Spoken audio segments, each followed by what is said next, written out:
All right, continuing our coverage now of breaking news this morning, Vladimir Putin has officially declared martial law in Russian-occupied land in Ukraine. Occupied land he says he occupies.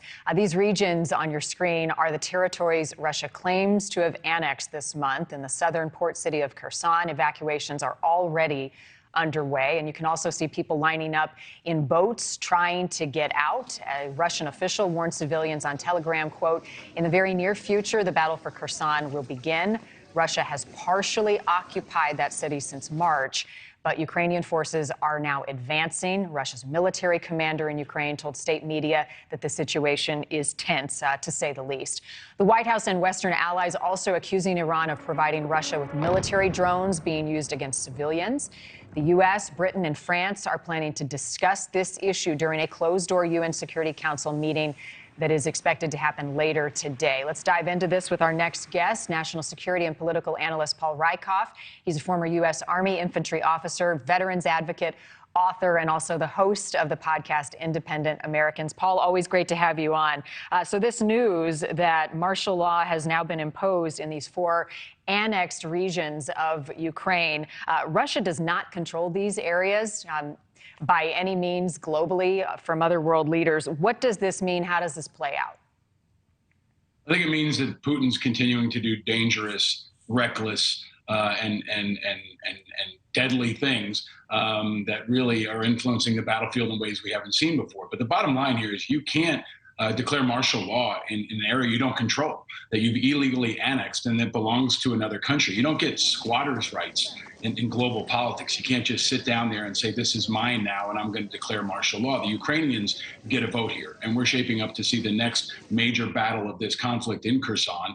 And Putin's continuing to bloviate. He's appealing to the Iranians. He's appealing to his own people and trying to set this up in ways that are almost like an alternate reality. Meanwhile, I think there's a humanity of this morning that we've got to remember. Every day in America, we wake up and we look at baseball scores. We think about getting our kids off to school.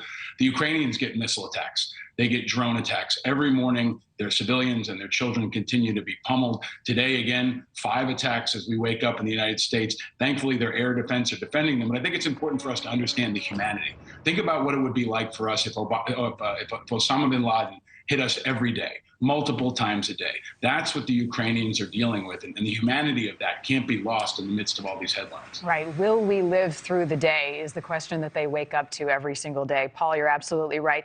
Draft legislation indicates that some of these restrictions could be on travel, public gatherings, tighter censorship, broader authority for law enforcement agencies. How does the U.S. and the West respond as we await an outcome from this UN Security Council meeting later today? I think we keep with the current course. I think that President Biden and the Secretary of Defense and NATO have been focused on supporting Ukraine and kind of ignoring the nonsense and bloviation and trickery of Putin. We've got to continue to arm the Ukrainians. We've increased the supply of HIMARS, the high mobility missile systems that are very important. Now we're talking about increasing air defense capabilities. And I think that that's the next edge for us to push on. I think that the Ukrainians need to get American Patriot missile batteries. We can increase the number of air assets. We can get them more airplanes. The Ukrainians are asking to shut down the skies. They've been asking for that for months. And I think now is the time for the United States to lead pushing that forward and continue to put pressure on Iran. Now that we know Iran is involved, they're using Iranian drones, you'll see that maybe the Israelis enter this fight, which could be a whole other element. We've got to continue the steady course and understand the Ukrainians are the tip of the spear in defending freedom. This is the biggest battle we've seen since World War II. It's the good fight. It should transcend partisanship, and we should understand the humanity and the freedom of not just Ukraine, but the West is at stake. Well, and Iran denies that they are supplying those kamikaze drones to Russia. I don't know that anybody believes that to be true. However, sanctions are on the table against Iran. Does that make a difference?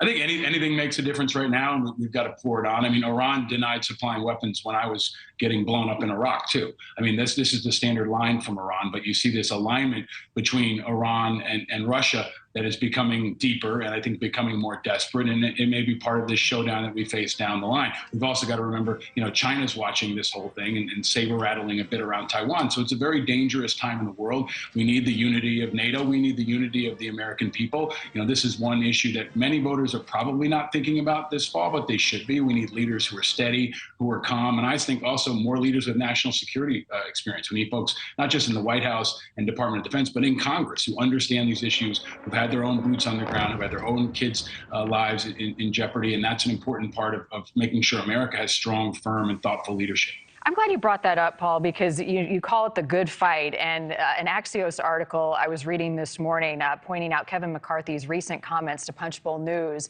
about support of the fight in Ukraine. He said, I think people are going to be sitting in a recession. They're not going to write a blank check to Ukraine. They just won't do that. How concerned are you that if leadership changes, that we'll be sending less money, less weapons to Ukraine in this fight?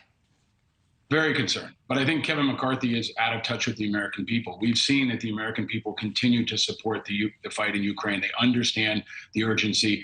They've supported the increased funding from Biden, billions after billions, because I think most Americans understand this is bigger than us. You know, this is, again, a fight like we saw in our grandfathers fight against the Nazis. I think Americans understand the stakes here, and I think that will transcend politics. Now, Kevin McCarthy may lead a push in Congress to withdraw funding, and I think Putin's counting on that. So I think we've got to understand there are some folks in here with their rhetoric and even with their political actions that are supporting Putin more than they're supporting our own national defense. This is about the defense of the West and all of our allies, and we've got to stay firm. We've got to be responsible in our language, and that should be transcending partisanship. And I think veterans especially are going to lead that conversation in Congress. 196 of them are actually running this fall, and I would expect them to lead a more educated and more experienced dialogue in the years ahead. Yeah, it's going to be an important discussion beyond the debate stage. Paul, good to have you on. I ran out of time. I wanted to talk to you about Elon Musk and whether he's communicating with Vladimir Putin. Come back and we'll talk about that next time.